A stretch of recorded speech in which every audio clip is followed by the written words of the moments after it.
बिस्मिल्लाहिर्रहमानिर्रहीम। अस्सलाम वालेकुम। आप मेरा यूट्यूब चैनल देख रहे हैं। Welcome to my YouTube channel. Excise and taxation inspector की टेस्ट प्रिपरेशन के वाले से आज हमारा लेक्चर नंबर 10 होगा। ये तकरीबन 4 दिन के बाद मैं अपलोड कर रहा हूँ, क्योंकि पिछले 4 दिन मेरी कुछ अपनी मसरूफियात थी, जिसकी वजह से मैं ऑनलाइन नहीं आ सका हूँ, जिसके लिए माजरत खा हूँ। बहुत से लोगों के मैसेज भी आए थे, उनका सबका शुक्रिया कि सभी लोगों जिन्होंने मैसेज किया था और लोग वेट कर रहे थे। तो लेक्चर नंबर 10 आज हम पढ़ेंगे। तो आपको पता है कि हमने लेक्चर नंबर 9 से हमने एवरीडे साइंस को स्टार्ट किया था। 8 लेक्चर्स में हमने जो है ना आपकी ज्योग्राफी को मुकम्मल किया था। तो हमने लेक्चर नंबर 9 से एवरीडे साइंस को स्टार्ट किया था। जो एवरीडे साइंस आपको पता है, इसमें 4 आपके पार्ट होते हैं। आपके पास एनवायरमेंटल साइंस होती है, एक आपके पास फिजिक्स, फिर केमिस्ट्री, फिर बायोलॉजी। ठीक है जी, ये आपके पास 4 पार्ट्स होते हैं। और फिर मैंने सबसे पहले एनवायरमेंटल साइंस को स्टार्ट किया था। तो एनवायरमेंटल साइंस का लेक्चर नंबर 9 हमारा आपका फर्स्ट लेक्चर था। आज मेरा सेकंड लेक्चर होगा एनवायरमेंटल साइंस का, और एनवायरमेंटल साइंस यहीं पे एंड हो जाएगी। आपकी वन पेपर एमसीक्यूज के वाले से एनवायरमेंटल साइंस इतनी ही होती है। इसके बाद इंशाल्लाह हम बायोलॉजी, केमिस्ट्री और फिजिक्स के वाले से 3-3, 4-4 लेक्चर करके उसको भी हम एंड कर देंगे। ठीक है जी। तो आज एनवायरमेंटल साइंस के वाले से हमने पढ़ना जी एनवायरमेंट। एनवायरमेंट पहले हमने क्या पढ़ा था? लेक्चर नंबर 9 में एनवायरमेंटल साइंस को जब हमने स्टार्ट किया था, तो हमने जनाब स्टार्ट किया था कि ज़मीन स्टार्ट कैसे कैसे हुई थी। फिर हमने आसमान से शुरू किया था, ऊपर से सोलर सिस्टम से। ये आपके पास आसमान ऊपर से है, ऊपर ये सोलर सिस्टम है ना, आपका सन है। ठीक है, सन के बाद आपने एम वैम जे सन, ये सारे मैंने आपको प्लैनेट्स के वाले से, सोलर सिस्टम, चांद, सूरज, ये सारी चीज़ें हमने पढ़ी थी। ठीक है, ये हमने किया था। आज हम आसमान से नीचे की तरफ आएंगे, आसमान से नीचे की तरफ आएंगे। ठीक है जी। आसमान और ये ज़मीन के दरमियान जो जगह होती है ना, ये आपकी जो स्पेस है, इसको हम कहेंगे एनवायरनमेंट, एटमॉस्फेयर वगैरह। ठीक है, ये चीज़ें हम कवर करने की कोशिश करेंगे। और फिर इसके बाद ज़मीन के अंदर की तरफ जाएंगे। ठीक है, ज़मीन की अंदरूनी जो साख्त है, उसके क्रस्ट वगैरह जो ना, कोर, क्रस्ट, मेंटल वगैरह, वो सारी चीज़ें हम कवर करेंगे। तो यूँ हमारी इन्वायरमेंटल साइंस आज इंशाल्लाह ताला फाइनल हो जाएगी। उसके बाद हम बायोलॉजी, फिजिक्स और केमिस्ट्री उनकी तरफ मूव कर जाएंगे। ठीक है, लेक्चर नंबर 10 में हमने आज पढ़ना जी एनवायरनमेंट। एनवायरनमेंट असल में है क्या? ठीक है जी। Environment is a complex and multifaceted system that encompasses various components including the atmosphere, hydrosphere, lithosphere and biosphere. ठीक है जी। ये आपने एनवायरनमेंट के 4 आपने इसके कंपोनेंट्स पढ़ने हैं: एटमॉस्फेयर, हाइड्रोस्फीयर, लिथोस्फीयर और बायोस्फीयर। ठीक है जी। अब सबसे पहले हम बात करते हैं एटमॉस्फेयर क्या है। एटमॉस्फेयर आपके पास एक गैसों का गोला है। ज़मीन के ऊपर जो गैसों का गोला है ना, जो आपका जो जो स्पेस है, ठीक है जी, वो आपका एटमॉस्फेयर है। हाइड्रोस्फीयर, जैसे हाइड्रोस्फीयर ये इसके नाम से ज़ाहिर है पानी। पानी तो ज़मीन के अंदर जो हिस्सा पानी वाला हिस्सा है ना, उसको हम हाइड्रोस्फीयर कहते हैं। Hydrosphere, hydrosphere. ठीक है जी। और उसके अंदर लिथोस्फीयर, लिथोस्फीयर होती है जो ज़मीन के अंदर जो मादनियात वगैरह है ना, उन सब के और जो आपकी स्टडी होती है, उसको हम लिथोस्फीयर कहते हैं। फिर आपके पास है बायोस्फीयर। बायोस्फीयर है ज़मीन के अंदर जो जिंदगी है। बायो का मतलब होता है जिंदगी, आपको पता है बायो का मतलब क्या होता है? जिंदगी होता है, लाइफ होता है बायो का मीनिंग। ठीक है, तो बायोस्फीयर मीन के ज़मीन के ऊपर जो जिंदगी है, जो जिंदा जानदार हैं, वो कैसे कैसे रहते हैं, किस तरह के काम करते हैं, वो सारी आपकी बायोस्फीयर होती है। तो ये आपके एनवायरनमेंट के 4 ही पार्ट होते हैं, 4 ही कंपोनेंट्स होते हैं: एटमॉस्फेयर, हाइड्रोस्फीयर, लिथोस्फीयर और बायोस्फीयर। ठीक है, अब हम सबसे पहले चलते हैं जी, आपकी बात करते हैं एटमॉस्फेयर की। एटमॉस्फेयर में सबसे पहले आपने क्या याद कर लिया? As mentioned above, the atmosphere is primarily composed of nitrogen 78.08। ये आप क्वेश्चन पूछ लेता है कि बताएं जी जो एटमॉस्फेयर है उसमें सबसे ज्यादा किसकी मिकदार पाई जाती है? तो वो नाइट्रोजन गैस है। तो सबसे ज्यादा कौन सी है? नाइट्रोजन है। दूसरे नंबर पे आपके पास ऑक्सीजन है, 20.95। ठीक है, ये क्वेश्चन पूछा जाते हैं बार बार पेपर में कि जो नाइट्रोजन 78% है और ऑक्सीजन 21% है। आपकी राउंड अबाउट फिगर भी आप याद कर सकते हैं। ठीक है, ये 2 क्वेश्चन आपसे एटमॉस्फेयर के हवाले से पूछे जाएंगे। ठीक है जी। उसके बाद आपको पता है हाइड्रोस्फीयर। हाइड्रोस्फीयर है ज़मीन का जो पानी वाला हिस्सा है। तो ये जो पानी वाला हिस्सा है ना, ये सारे का सारा आपने वही करना है जो मैंने ऊपर आपको जियोग्राफी में करवाया था। ठीक है, उसमें 70.8% मैंने आपको बताया था पानी होता है। ठीक है जी। और उसके बाद आपके पास क्या, इसका जो 3% जो आपके पास फ्रेश वाटर है, और 3% का भी 97% जो है ना, वो आपका ग्लेशियर में पानी जो जो जमा हुआ पानी है। ठीक है, वो सारी की सारी मैंने आपको जियोग्राफी के पार्ट में सारी इसकी डिस्ट्रीब्यूशन करवा दी हुई है। यहाँ पे दोबारा आप ना कीजिएगा। अगर आप दोबारा दोबारा करेंगे यहाँ पे, तो हो सकता है इसमें कुछ वर्डिंग की कुछ डिफरेंस आ जाए, तो आप जो है ना डबल माइंड हो जाएंगे। ठीक है, तो कोशिश करें जो एक टॉपिक आप करते हैं वो टॉपिक उधर ही करें, बार बार उसी चीज़ को स्केच अपने माइंड में बिठाएं। अगर यहाँ से हो सकता है मुझे लिखते हुए मेरे पास कोई ऐसा इसमें वर्डिंग थोड़ी चेंज हो गई हो, ठीक है, तो मैं कॉपी पेस्ट तो नहीं कर सकता हूँ। फिर वहाँ से मैं यहीं से इसको क्या किया अपने पास खुद दोबारा, ये मैंने आज आज लिखा है, तो हो सकता है इसमें कोई फ़र्क आ गया हो, तो आपने वही याद करना है, वो भी आपका एक्यूरेट ही डाटा था। ठीक है जी। उसके बाद आपके पास लिथोस्फीयर है। लिथोस्फीयर जिसमें जी आपके पास है जी वेरियस मिनरल्स एंड एलिमेंट्स हैं, जो आपके मिनरल्स वगैरह हैं, जो मादनियात वगैरह हैं, वो सारी की सारी आपके पास माइंस मिनरल्स वगैरह वो लिथोस्फीयर में आते हैं जी। Most abundant element being oxygen, ठीक है जी। जो आपके पास है लिथोस्फीयर में सबसे अबंडेंट क्या है जी, ऑक्सीजन है। यहाँ पे आपने याद करनी है बात, अगर वो पूछे एटमॉस्फेयर में सबसे ज्यादा कौन सी चीज है, तो आपके पास है जी वो आपके पास नाइट्रोजन है। अगर लिथोस्फीयर में अर्थ में जो बात करता है तो उसकी आप बात करें, सबसे पहले आपके पास ऑक्सीजन है, फिर सिलिकॉन है, फिर एल्यूमिनियम, आयरन, कैल्शियम वगैरह, ये सारी सारी कौन सी है जी, जमीन की साख्त में जो चीजें हैं, जो मादनियात वगैरह हैं, ठीक है जी, समझ आ रही है। उसके बाद बात करते हैं जी बायोस्फीयर की। बायोस्फीयर क्या है? The biosphere contain a wide variety of living organism. Liver organism जो लिविंग ऑर्गेनिज्म मीन की जो जानदार चीजें हैं उसको हम कहते हैं biosphere. From microscopic bacteria, microscopic mean के ऐसे जानदार जो आपकी आंख से नजर नहीं आते, जिनको देखने के लिए माइक्रोस्कोप का यूज किया जाता है, ठीक है। दूरबीन वगैरह से हम देखते हैं, वो आपके पास है जो जरासीम वगैरह, बैक्टीरिया, वायरसेस वगैरह, वहां से स्टार्ट होके to complex plants and elements, बड़े बड़े जानदारों तक हम चलते हैं, ठीक है। ये सारी चीजें क्या है जी, ये आपके पास बायोस्फीयर में आती है, ठीक है जी। Exact composition of the biosphere varies based on ecosystem type, geographical region and other factors. क्या कहता है जी, जो आपके पास एग्जैक्ट कंपोजिशन है ना बायोस्फीयर की, मीन के बायोस्फीयर के कौन से हिस्से में कौन जानदार ज्यादा है, कौन से हिस्से में जानदार कम है, वो डिपेंड करता है कि आपके एरिया वाइज डिपेंड करता है कि जिस एरिया में माहौल ठीक होगा, जहाँ पे जो है ना मौसम अच्छे होंगे, जहाँ पे पानी मीठा होगा, वहाँ पे ज़्यादा लोग रह रहे होंगे, ज़्यादा जानदार चीज़ें रह रही होंगी। और जो रेगिस्तान सहरा वगैरह होते हैं, जहाँ पे जनाब जो फैसिलिटीज इतनी ज़्यादा नहीं होती, वहाँ पे जो आपके कम रह रहे होंगे, ठीक है। ये उसके ऊपर डिपेंड करता है।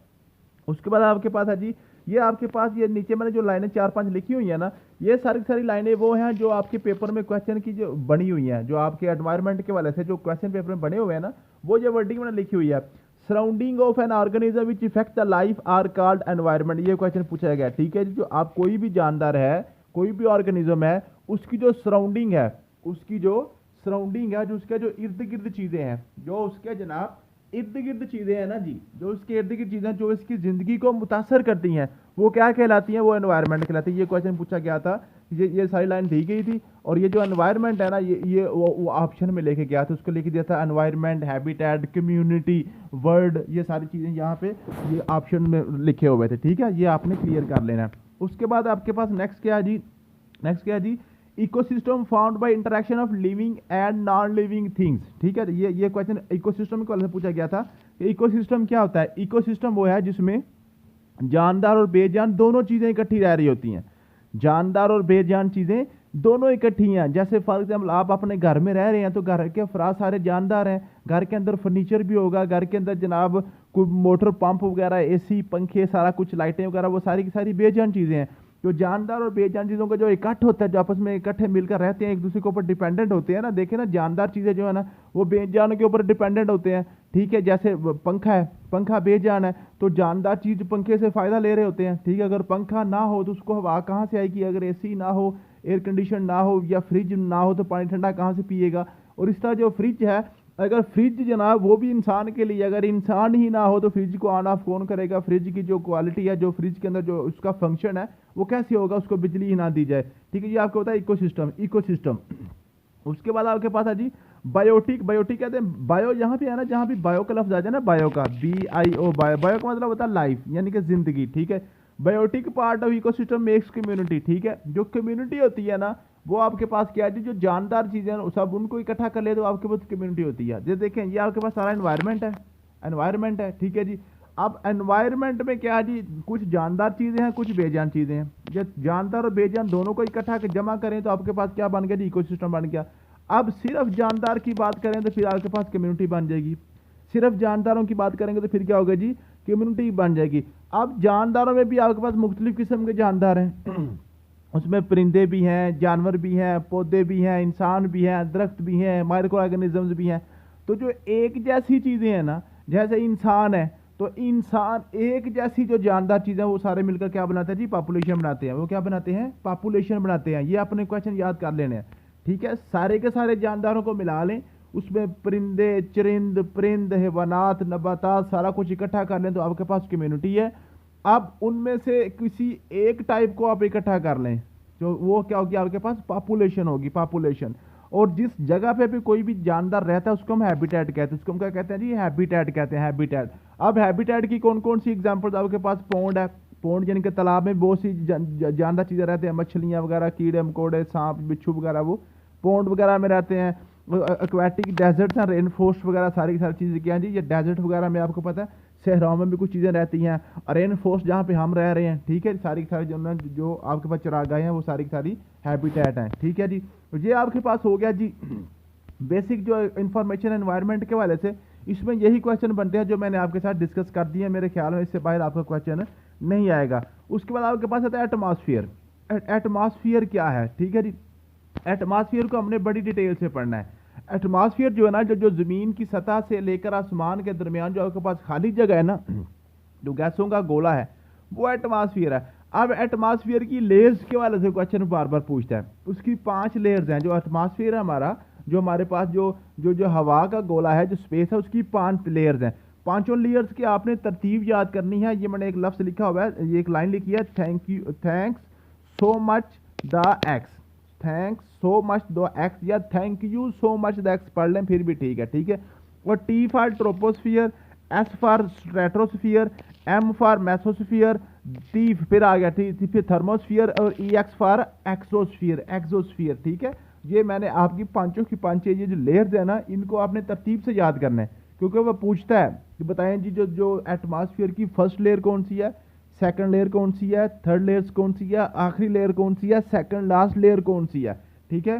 सबसे पहले आपके पास ट्रोपोस्फियर, फिर आपके पास क्या, आपके पास आ गया जी ट्रोपोस्फियर, मेसोस्फियर, फिर आपके पास है जी थर्मोस्फियर, फिर आपके पास कौन कौन सी है जी, ये आपके पास एक्सोस्फियर, ठीक है जी। तो ये आपके पास सारी की सारी जो है ना, ये आपने पांचों की पांचों आपने इसको तरतीब के साथ याद करना है। अब उसके बाद क्या होता है जी, जो आपके पास सारी लेयर्स है ना, लेयर्स के हवाले से क्वेश्चन कौन कौन से पूछे जाते हैं। सबसे पहली लेयर आपके पास ट्रोपोस्फियर है, और टोटल लेंथ जो एटमॉस्फेयर 10,000 किलोमीटर है। ये जमीन की सतह से आप 10,000 किलोमीटर ऊपर की तरफ जाएं तो आपके पास सारे का सारा ये क्या आएगा, एटमॉस्फेयर आएगा। उसके ऊपर जब चले जाएंगे तो आप एटमॉस्फेयर से बाहर निकल जाएंगे, फिर एस्केप कर जाएंगे आप, ठीक है। एस्केप प्लास्टिक के वाले से क्वेश्चन पूछा, और नीचे मैंने लिखा हुआ भी आपको बता देता हूँ, ठीक है। अब ट्रोपोस्फियर के वाले से कौन कौन सा क्वेश्चन आएगा। ट्रोपोस्फियर क्या है जी, द लोएस्ट लेयर, सबसे निचली लेयर, जहाँ पे आप रह रहे हैं, जहाँ पे इंसान सांस ले रहे हैं, वो सबसे निचली लेयर ऑफ ट्रोपोस्फियर है। Extending from the surface to an average height of about 8 to 18 kilometre, ठीक है जी। आप 8 से 18 किलोमीटर तक ऊपर तक जाते हैं तो ये आपके पास ट्रोपोस्फियर है। ये जमीन जहाँ पे हम रह रहे हैं, जहाँ से 18 किलोमीटर तक ऊपर जाए तो हमारे पास क्या जी, ट्रोपोस्फियर खत्म हो जाएगी, ठीक है जी। It contained most of earth's weather phenomena and has decreasing temperature with altitude, ठीक है। जो क्या कहता है, जो ट्रोपोस्फियर है, इसी स्फीयर में ज़्यादातर जो मौसम है ना, आपके जो बादल वगैरह बनने हैं, धूप लगनी है, जो आपने धुंध वगैरह पड़नी है, वो सारी की सारी इसी में सारे जो आपके वेदर जो फिनोमिनाज हैं, वो सारे के सारे ट्रोपोस्फियर में होते हैं। पूछता है पेपर में कि कौन सी लेयर में सारे आपके वेदर फिनोमिनाज होते हैं। पूछता है कि कौन सी जो आपकी एटमॉस्फेयर की लेयर है जिसमें बादल वगैरह रहते हैं, बादल कहाँ पे पाए जाते हैं, वो आपकी सारी ट्रोपोस्फियर है, ठीक है। फिर वो पूछता है कि ट्रोपोस्फियर नीचे से ऊपर की तरफ टेम्परेचर बढ़ता है कि कम होता है। तो आपने देखा होगा जब आप मरीब वगैरह की तरफ या जो आप शुमाली इलाका जहाँ में पहाड़ों की तरफ जाते हैं तो वहाँ पे सर्दी ज़्यादा होती है। तो क्या मतलब है कि जब आप नीचे से ऊपर की तरफ, आप ऊंचे पहाड़ी इलाकों की तरफ जाते हैं तो आपके पास क्या हो जाता है, टेम्परेचर कम हो जाता है। तो जैसे जैसे आप बुलंदी की तरफ जाएंगे ट्रोपोस्फियर में टेम्परेचर कम होता जाएगा। ये भी क्वेश्चन पेपर में पूछता है, ठीक है। फिर ये नीचे मैंने सारी लाइनें लिखी हुई हैं जो आपकी ट्रोपोस्फियर के वाले से क्वेश्चन पेपर में एज इट इज आए हुए हैं। इसमें क्या जी, the range of troposphere is 18 kilometre, ये 18 किलोमीटर क्वेश्चन पूछा गया था, ठीक है। Above the earth surface is at equator, ठीक है जी, इक्वेटर पे है, इक्वेटर पे, ठीक है। ये क्वेश्चन आपके पास पूछा गया था। नेक्स्ट है जी, range of troposphere is 8 kilometre above the surface of earth at poles, ये क्वेश्चन पूछा गया है। जो जमीन है ना, जमीन के आपके पास क्या थी, ये नॉर्थ पोल है या साउथ पोल है, पोल के ऊपर कौन, इसकी रेंज कितनी है, 8 किलोमीटर है। वैसे पोल्स की अदर दैन पोल्स इसकी रेंज 18 किलोमीटर, ये मैंने आपको पढ़ाया था। 8 से 18 किलोमीटर इसलिए पढ़ाया था जो इसके पोल है ना, पोल साउथ पोल और नॉर्थ पोल, पोल्स के ऊपर इसकी रेंज 8 किलोमीटर है, ठीक है। ऐसे देखें ना, ये जियाइड है ना, इस तरह से ये जियाइड है, ठीक है। तो ये देखिए पोल्स के ऊपर ये इसकी जो हाइट कम हो जाती है, ठीक है। जमीन की जो मैंने सारी शेप आपको पहले लेक्चर में बताई हुई है वो आपने याद कर लिया होगा, ठीक है जी। Difference of height of is due to low temperature at poles. ठीक है जी, क्या कहता है जी, जो पोल्स के ऊपर आपके पास टेम्परेचर लो है ना, इसलिए इसके जो डिफरेंस होता है, ये भी क्वेश्चन पूछा गया था कि जो आपके पास ट्रोपोस्फियर है इसमें पोल्स के ऊपर इसकी हाइट कम क्यों हो जाती है, वो है ड्यू टू लो टेम्परेचर। ठीक है जी, वो लो टेम्परेचर की वजह से होती है। नेक्स्ट है जी, temperature decrease in troposphere as we go up. ये क्वेश्चन पूछा गया था, जब जैसे जैसे हम ऊपर की तरफ जाएंगे तो टेम्परेचर कम होता जाएगा, कम होता जाएगा। ठीक है जी, nitrogen is the most abundant element in the earth atmosphere about 78.1%। ये मैंने पहले भी आपको बता दिया। एटमॉस्फेयर में सबसे ज्यादा कौन सी है, जब आपके पास नाइट्रोजन है, दूसरे नंबर पे आपके पास ऑक्सीजन है, तीसरे नंबर पे आपके पास आर्गन है। ठीक है, फिर आपके पास कार्बन डाइऑक्साइड है। ठीक है जी, उसके बाद आपके पास है जी about 3 to 4% of water vapours are also present in troposphere. Troposphere में ही आपकी वाटर वेपर्स भी, जो बुखारात हैं, वो भी सारे के सारे कहाँ पे हैं, ट्रोपोस्फियर में ही है। तो यही बुखारात मिलकर फिर बादल भी बनाएंगे, नीचे बात आ रही है। ठीक है, उसके बाद water vapour traps the sun rays which reflect back from the earth, that's why they are responsible for green house effect, but water vapours are inactive part. क्या मतलब है, कहता है जी जो आपके पास वाटर वेपर्स है ना, ये जो वाटर वेपर्स है, यही जो सूरज की शुआएं जमीन को टकराने के बाद ऊपर की तरफ जाती है ना, इनको ये रोकते हैं, तो यहीं से ग्रीन हाउस इफेक्ट का ये मौजूद बनते हैं। ठीक है, ये क्वेश्चन बार बार पेपर में ग्रीन हाउस इफेक्ट के वाले से पूछा जाता है। ठीक है जी, उसके बाद आपके पास है जी CO2, carbon dioxide is active part of green house effect. जो ग्रीन हाउस इफेक्ट है उसमें क्या है जी, उसमें पानी के जो वेपर्स हैं वो इनएक्टिव पार्ट है, वो सिर्फ ऐसे लेयर बना देते हैं। वैसे सारे का सारा काम जो एक्टिवली जो पार्टिसिपेट करती है वो कार्बन डाइऑक्साइड है, CO2। वो क्वेश्चन पूछता है ग्रीन हाउस इफेक्ट का एक्टिव पार्ट कौन सा है और इनएक्टिव पार्ट कौन सा है।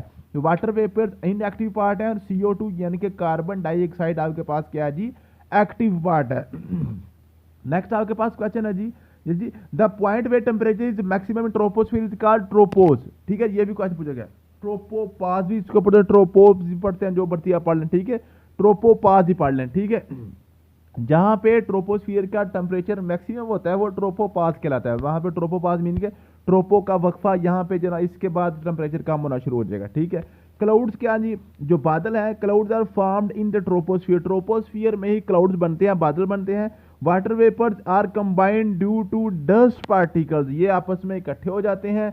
Dust particles helps in cloud formation, ये भी क्वेश्चन पूछा जाता है। जो डस्ट पार्टिकल्स हैं ये जो आपके पास बादल हैं उनको बनने में ये मदद देते हैं। ठीक है जी, sun rays are reflected by dust particles, that's why we can see the sunlight. ठीक है, समझ आ गया जी। जो डस्ट पार्टिकल्स हैं जो आपके अंदर हैं, जो एटमॉस्फेयर में, उसके ऊपर जमीन जो सूरज की किरणें पड़ेंगी, सूरज की किरणें जनाब यहाँ से रिफ्लेक्ट होंगी, तो वहाँ से क्या होगा, रोशनी पैदा होगी, इसलिए हमें रोशनी नजर आती है। अदरवाइज अगर डस्ट पार्टिकल ना हो तो आपको रोशनी नजर नहीं आएगी। ठीक है जी, उसके बाद आपको पता है global warming. Global warming definition, increase in the sun in the use of fossil fuels causes the increase in emission of CO2। जो आपके पास फॉसिल फ्यूल्स हैं, जो आपके पास ये जो फ्यूल्स हैं आपके पास, जो ईंधन वगैरह फोसिल्स का ईंधन आप यूज कर रहे हैं, जो लकड़ियां कोयला वगैरह जला रहे हैं, उसकी वजह से जो आपके कार्बन डाइऑक्साइड की एमिशन जो है ना, इनके जो आप धुआं छोड़ रहे हैं, कार्बन डाइऑक्साइड ज्यादा बढ़ रही है, उसकी वजह से जनाब ग्लोबल वार्मिंग हो रही है। क्या, जमीन का जो दर्जा रहता है वो बढ़ रहा है। ठीक है जी, इसको हम क्या कहते हैं जी, ग्लोबल वार्मिंग कहते हैं। ठीक है जी, 1976 Kyoto protocol was made in order to control global warming, it was enforced in 2005। ये क्वेश्चन पूछा गया था। तो ग्लोबल वार्मिंग को कंट्रोल करने के लिए क्योटो प्रोटोकॉल जो था 1997 में स्टार्ट हुआ था, 2005 में इसको इंप्लीमेंट कर दिया गया था। ठीक है जी, इसमें क्या था, क्योटो प्रोटोकॉल में उन्होंने क्या किया था कि कार्बन डाइऑक्साइड की जो प्रोडक्शन है उसको कम किया जाए। ये आपको देखा होगा, ये जो आपके पास जो ईंटें वगैरह बनाने के जो आपके पास भट्टा जिसको हम कहते हैं, ठीक है, जो ब्रिक्स जो फैक्ट्री होती है उनके ऊपर काफ़ी सख्ती की गई थी कि जनाब ये जो है ना, उसके अलावा जो है ना फ्यूल्स वगैरह जो या जो ये जो स्ट्रा होते हैं ना, जो फसलों वगैरह को, उनको भी आग लगाने से गवर्नमेंट मना करती है। सारी सारी क्योटो प्रोटोकॉल का ही हिस्सा था। ठीक है जी, तो ये आपके पास क्वेश्चन सारे बनते हैं ट्रोपोस्फियर के वाले से। मुझे उम्मीद है कि आपको ये सारे क्वेश्चन क्लियर हो गए होंगे। ठीक है जी सॉरी, उसके बाद स्ट्रेटोस्फियर है। स्ट्रेटोस्फियर आपके पास है सेकंड लेयर है, extending from the top of the troposphere, mean कि जहां पे ट्रोपोस्फियर खत्म होगी उसके ऊपर आपके पास कौन सी जी, स्ट्रेटोस्फियर शुरू हो जाएगी। तो स्ट्रेटोस्फियर आपको पता है 18 किलोमीटर तक चलती है, तो 18 किलोमीटर से ऊपर चलिए 50 किलोमीटर तक चलेगी, ये स्ट्रेटोस्फियर है। ठीक है जी, इट कंटेन्स ओजोन लेयर। ये क्वेश्चन बड़ा इंपॉर्टेंट है, ये बड़ा इंपॉर्टेंट है। पूछता है जी ओजोन लेयर जो है ना, जो अल्ट्रा वायलेट शुआओं को रोकती है जमीन से तक आने के लिए, वो किस लेयर में है? वो स्ट्रेटोस्फियर में है। ठीक है जी, समझ आ गया जी। उसके बाद it contain the ozone layer which absorb the scatters and sun harmful ultra violet radiation. ये सारी की सारी बातें आपको पहले से पता है। ठीक है जी। रेंज ऑफ स्ट्रेटोस्फियर 50 किलोमीटर, ये क्वेश्चन हो गया जी। Ozone layer is also present in stratosphere, ये क्वेश्चन सारे हैं वो हैं जो आपके पेपर में पूछे गए हुए हैं। ठीक है जी। नेक्स्ट है जी ozone layer is present between 20 to 30 kilometre, 20 से 30 किलोमीटर के दरमियान आपकी ओजोन लेयर मौजूद है। इसका मतलब है ये ट्रोपोस्फीयर के करीब करीब है। ठीक है जी। Planes fly in the stratosphere because there are no cloud in it. ये क्वेश्चन देखें, आपने देखा होगा जब भी आपका जो एरोप्लेन है, जब एरोप्लेन आपका फ्लाई कर रहा होता है ना, तो अगर आगे उसके बादल आ जाए तो ये बादलों में छुप जाता है, ये एरोप्लेन बादलों में छुप जाता है। क्यों? मतलब इसका मतलब क्या है कि बादल इसके नीचे है, एरोप्लेन आपका ऊपर है। तो बादल आपके कहां पे बनते हैं? ट्रोपोस्फियर में बनते हैं। इसका मतलब है जो आपका एरोप्लेन है वो ट्रोपोस्फियर से ऊपर उड़ रहा है। ठीक है। तो क्वेश्चन आपसे पूछेगा जो आपके एरोप्लेन है वो किस लेयर में जनाब फ्लाई करते हैं, तो वो स्ट्रेटोस्फियर में लाई करते हैं क्योंकि वो बादलों से ऊपर होते हैं। ठीक है जी। Temperature increase in stratosphere as we go up upward, ये क्वेश्चन ये उसके उलट है। ट्रोपोस्फियर में नीचे से ऊपर की तरफ जाए तो टेम्परेचर कम होता है, जबकि आप स्ट्रेटोस्फियर में नीचे से ऊपर की तरफ जाए तो आपका टेम्परेचर बढ़ता जाएगा। ये आपस में उलट है। ठीक है जी। Ozone layer is about 4 kilometre dense, ये क्वेश्चन पूछा गया। जो ओजोन लेयर है ये 4 किलोमीटर ये चौड़ी है, 4 किलोमीटर चौड़ी है। ठीक है जी, समझ आ गया जी। तो ये आपके पास सारे सारे ozone hole was created in Antarctica which has been refilled. ठीक है जी। तो वो कहता है जी ओजोन की जो आपके पास ओजोन की लेयर है उसमें जो जो सुराख हुआ था वो कहाँ पे? वो अंटार्कटिका में होता है, अंटार्कटिका में। ठीक है जी। अल्ट्रावायलेट रेज जो जो जिसको ओजोन लेयर रोकती है वो स्किन कैंसर का बायस बनती हैं। ठीक है जी, समझ आ गया जी, क्लियर होगी बात। तो ये आपके पास है जी, स्ट्रेटोस्फियर के बारे में क्वेश्चन पूछे जाते हैं। उसके बाद 50 किलोमीटर से ऊपर आपके पास चलती है जी मेसोस्फीयर आती है, मेसोस्फीयर भी पड़ती है, मेसोस्फीयर भी पड़ती है। This layer extend up to around 80 kilometre and it is characterised by decreasing temperature with increasing altitude. ठीक है, ये फिर वही है ट्रोपोस्फियर के साथ, ये भी इसका भी ऊपर की तरफ जाए टेंपरेचर कम हो जाएगा। तो ट्रोपोस्फियर का ऊपर की तरफ जाए टेंपरेचर लो हो जाता है, मेसोस्फियर में भी आप ऊपर की तरफ जाए टेंपरेचर कम हो जाएगा। लेकिन जो इनके दरमियान जो स्ट्रेटोस्फियर है ना, स्ट्रेटोस्फियर में ऊपर की तरफ जाए तो टेंपरेचर बढ़ता जाता है। ठीक है जी। उसके बाद अगर मीटियर्स burn up in this layer, जो मीटराइड्स है ना, जो आपको रात को नजर आपको आते होंगे, जैसे जो जो सितारा वगैरह है, ऐसे रोशनी सी टूट के नीचे की तरफ आती है आग का गोला सा, वो मीटराइड्स होते हैं, वो सारे के सारे मेसोस्फियर में होते हैं। मेसोस्फियर के वाले से क्वेश्चन कौन कौन से पूछे गए हैं, ये आपके पास नीचे लिखा हुआ है। एस्केप वेलोसिटी के वाले से क्वेश्चन पूछा जाता है कि वो वेलोसिटी जो जो जो जमीन के ग्रेविटेशनल फील्ड से बाहर निकाल देती है बंदे को या किसी भी चीज को। लेकिन ना कोई भी चीज आप ऊपर को फेंकते हैं वो नीचे जमीन की तरफ आ जाती है, क्योंकि जमीन उसको नीचे की तरफ अपनी तरफ खींच लेती है ग्रेविटेशनल फोर्स के साथ। लेकिन आप किसी चीज को इतनी तेजी से फेंके, इतनी तेज रफ्तार से फेंके कि वो जमीन के असर से ही बाहर निकल जाए, उसको हम कहते हैं जी एस्केप वेलोसिटी। वो स्पीड, वो वेलोसिटी जो किसी भी चीज को जमीन की ग्रेविटेशनल फोर्स से बाहर ले जाती है, उसको हम कहते हैं एस्केप वेलोसिटी। ठीक है जी। वो कितनी है जी? 11.2 किलोमीटर पर सेकंड। जहां से चीजें ऊपर को आप फेंके, रॉकेट वगैरह जब फेंके जाते हैं, सैटेलाइट्स वगैरह, उनको 11.2 किलोमीटर पर सेकंड की रफ्तार से ज्यादा उनको यहां से फायर किया जाता है, तो वो जमीन पर वापस फिर नहीं आते, ऊपर ही मोलक हो जाते हैं। ठीक है जी। ऑर्बिटल वेलोसिटी क्या है जी? The velocity need to an object to orbit around the earth, किसी जमीन के गिर्द घूमने के लिए ना, ये जो आपके सैटेलाइट्स वगैरह ना जो जमीन के गिर्द घूमते रहते हैं, ठीक है, तो उनके लिए क्या होता है जी? 8 किलोमीटर पर सेकंड है। ठीक है जी। अगर 8 किलोमीटर पर सेकंड की रफ्तार से किसी चीज को भेजेंगे तो वो जमीन के गिर्द घूमना शुरू हो जाएगा। लेकिन अगर आप 11.2 किलोमीटर से फेंकते हैं तो वो जमीन से वैसे ही बाहर निकल जाएगा। ठीक है जी। उसके बाद थर्मोस्फीयर है, एक्सटेंडिंग अप टू 600 किलोमीटर। ठीक है जी। Temperature in this layer can reach extremely high level but the air is very thin. ठीक है जी। ये आपके पास थर्मोस्फीयर है, थर्मो से इसके नाम से जा रहा है, थर्मामीटर जैसे होता है, थर्मो इनके, ये बड़ी गर्म है। 600 किलोमीटर। अब चूंकि ये अब सूरज के करीब करीब जा रहे हैं ना, ऊपर की तरफ चलते जाएंगे आपके पास, तो अब ये टेम्परेचर इसका बहुत ज्यादा हाई हो जाएगा। Exosphere at the atmosphere layer gradually transition into space. It extends from the top of the thermosphere to where it merges with interplanetary space, it contains very few particles. ये exosphere है, ये क्या जी, जमीन की आखिरी layer है, ये ऊपर जाके जनाब ये प्लैनेट्स वगैरह जो है ना उनके साथ इसके ये मर्ज हो जाती है, ये स्पेस है, ठीक है जी, ये खला है, ठीक है, ये आखिरी लेयर है। उसके बाद आपके पास है जी एनवायरमेंटल पोल्यूशन और पोल्यूटेंट्स। ये क्वेश्चन पूछा जाता है कि आलूदगी के वाले से क्वेश्चन पूछे जाते हैं कि एनवायरमेंट के पोल्यूटेंट्स कौन कौन से हैं बेसिकली। तो बेसिकली पोल्यूटेंट्स आपके पास हैं जी, आपके पास पर्टिकुलर मैटर्स हैं, सॉलिड मैटर्स हैं। सल्फर डाइऑक्साइड के वाले से क्वेश्चन पूछा जाता है, बड़ा इंपॉर्टेंट है। तो सल्फर डाइऑक्साइड जो है ना ये आपके पास जो पोल्यूटेंट है, ये आलूदगी का बायस बनता है, ठीक है। नाइट्रोजन ऑक्साइड का वाले से क्वेश्चन पूछा जाता है, कार्बन मोनोऑक्साइड। ये सिर्फ आपने सिर्फ नाम ही याद करने हैं, इससे ज़्यादा इनको याद करने की ज़रूरत नहीं है, ठीक है जी। उसके बाद वोलेटाइल ऑर्गेनिक कंपाउंड्स वगैरह हैं, लेड वगैरह, ये सारी की सारी चीज़ें हैं, ठीक है जी। उसके बाद सेकेंडरी पोल्यूटेंट्स और प्राइमरी पोल्यूटेंट्स में फ़र्क पूछ लेता है कि प्राइमरी पोल्यूटेंट्स वो हैं जो आलूदगी पैदा करते हैं, और सेकेंडरी वो हैं जो प्राइमरी की वजह से बनते हैं, ठीक है। जो प्राइमरी की वजह से बनते हैं वो आपके पास सेकेंडरी पोल्यूटेंट्स है, ठीक है जी। ओजोन है, उसके बाद सल्फ्यूरिक एसिड है, ठीक है, H2SO4। सल्फ्यूरिक एसिड का फार्मूला पे पूछ लेता है वो, ठीक है, H2SO4, ठीक है, समझ आ गया जी। एसिड रेन के बाद क्वेश्चन बड़ा पूछता है, जो तेजाबी बारिश है, उसमें कहता है वो क्या कुछ होता है, उसमें आपके पास सल्फर डाइऑक्साइड और नाइट्रोजन ऑक्साइड। ये क्वेश्चन दो सिर्फ बातें याद कर लेनी है, ठीक है जी। ये आपके पास है जी एसिड रेन, उसमें कौन सा एसिड होता है, कौन सा तेजाब होता है, वो सल्फ्यूरिक एसिड होता है, H2SO4 आपके पास होता है, ठीक है जी। ये आपके पास, उसके बाद रिमूवल ऑफ पोल्यूटेंट्स, ये सिर्फ आप पढ़ लीजिएगा, इसमें क्वेश्चन आज तक नहीं बना, ठीक है जी, वैसे मैंने लिख दिया है, ठीक है। तो ये आपके पास हो गया जो पोल्यूटेंट्स के वाले से। उसके बाद आपको पता है जियोलॉजी। जियोलॉजी होती है जो जमीन का जो इंटरनल स्ट्रक्चर है ना, आप देखें ना, आप पहले सबसे ऊपर हमने सोलर सिस्टम पढ़ लिया जमीन के ऊपर, फिर जमीन के दरमियानी चीजों को हमने पढ़ लिया, अब जमीन की तह के अंदर जाने लगे, जमीन की तह के अंदर जाना है, उसको हम कहते हैं जियोलॉजी। जियोलॉजी, जियो जमीन होता है ना, जियोलॉजी नीचे जमीन की तरफ। Study of internal structure of earth is called geology. ये क्वेश्चन पेपर में पूछा गया, ठीक है जी। उसके बाद क्वेश्चन पूछता है कि जमीन का जो डायमीटर है, जो जमीन का डायमीटर है, ये ऐसे जमीन गोल जैसे हो, फॉर एग्जांपल गोल तो नहीं है, जियाइड है, ठीक है। तो ये एक एंड से लेकर अगले एंड तक ये जो दरमियान जो टोटल फासला है इसको हम कहते हैं डायमीटर। ये आपके पास है 12,756 किलोमीटर। अब डायमीटर का हाफ होता है रेडियस। अब 12,756 को हाफ कर लें, 6,378 किलोमीटर जमीन का रेडियस हो जाता है। रेडियस होता है दरमियान से लेकर उसकी बाउंड्री तक का फासला, ठीक है जी। आपके पास रेडियस आ गया।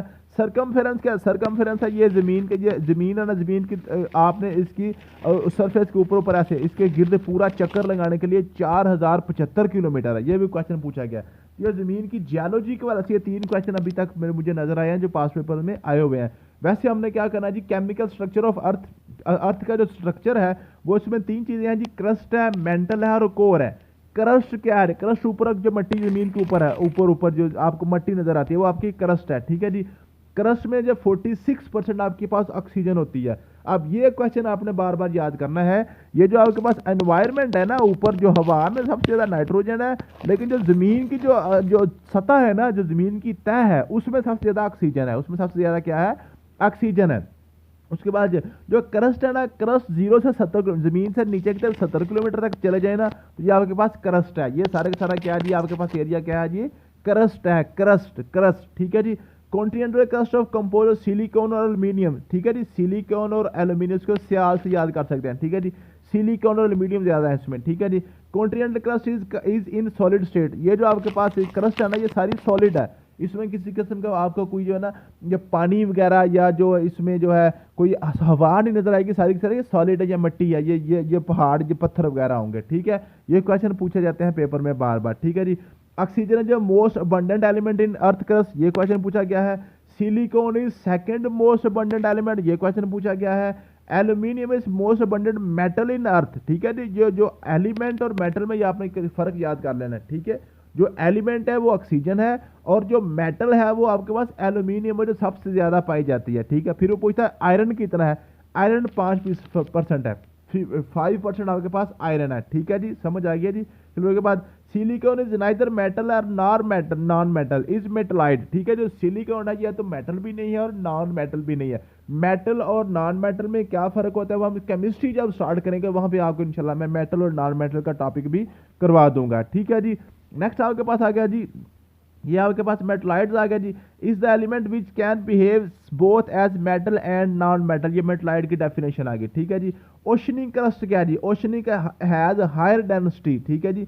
ओशनिक क्रस्ट है जीरो रेंज टू 5 किलोमीटर। ठीक है जी, जो ओशनिक क्रस्ट है, जो समुद्री है, वो 0 से लेकर 5 किलोमीटर तक जब आप जाते हैं तो आपके पास ये ओशनिक क्रस्ट उसको हम कहते हैं। ठीक है जी, ये इसमें ज़्यादा से ज़्यादा डेंसिटी, ये ज़्यादा गहरा होता है। ठीक है जी, ठीक है जी, गाढ़ा समझ लें इसको, ये सख्त होता है। ठीक है जी, ओशनिक क्रस्ट उसमें सिलिकॉन और मैग्नीशियम है, सीमा से याद करें, मैग्नीशियम होता है। ठीक है जी, range of mantle is about 2900 kilometre. अब नेक्स्ट शुरू हो गया मेंटल। ठीक है जी, मेंटल क्या है, जो 2900 किलोमीटर तक नीचे की तरफ चलता है। ठीक है जी, उसके बाद अपर मेंटल, लोअर मेंटल, ये इनके पास आप नाम ही याद कर लीजिएगा। ये इसमें आपको जो है ना, ये क्वेश्चन आज तक मैंने देखा नहीं है। ठीक है, मेंटल और कोर के वाले से क्वेश्चन पेपर में मैंने अभी तक बना हुआ नहीं देखा। क्वेश्चन आमतौर पर क्रस्ट तक रहता है, क्रस्ट तक। ठीक है जी, तो ये क्वेश्चन आपके जो है ना एनवायरमेंटल साइंस के वाले से यही क्वेश्चन बनते हैं बार बार। मुझे उम्मीद है कि आपके सारे क्वेश्चन क्लियर हो गए होंगे। कल से इंशाल्लाह ताला हम जो है बायोलॉजी स्टार्ट करेंगे, उसके 3-4 लेक्चर के बाद फिर केमिस्ट्री और फिजिक्स करके तो एवरीडे साइंस को हम कवर कर देंगे, इसको कंप्लीट करके। उसके बाद इसके साथ साथ इंशाल्लाह ताला मैं आप कोशिश करूंगा कि मैथमेटिक्स को भी स्टार्ट कर लें। मैथ और इंग्लिश हमारी बेसिक सब्जेक्ट्स होते हैं, मैथमेटिक्स और इंग्लिश इनमें से भी किसी को हम इंशाल्लाह ताला स्टार्ट कर लेंगे साथ। थैंक यू सो मच, मिलते हैं नेक्स्ट वीडियो में। अल्लाह हाफिज़।